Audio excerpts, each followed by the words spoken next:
গরমে এই রেসিপি না খেলে একেবারেই কিন্তু মিস। প্রথমেই যেটা করেছি, শুকনো তাওয়ার মধ্যে সাদা তিল এবং পোস্ত সম পরিমাণ নিয়ে সেটাকে একটু ভাজা ভাজা করে নিয়েছি।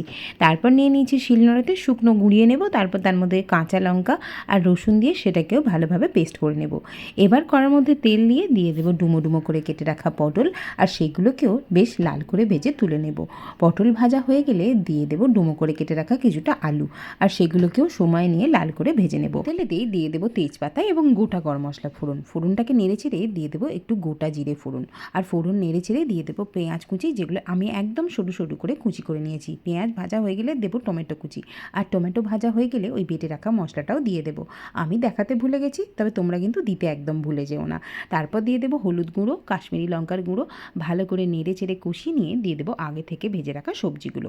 সবজি ভালো মতো কষানো হয়ে গেলে দিয়ে দেবো উষ্ণ গরম জল, আর এটাকে সিদ্ধ হতে সময় দেব।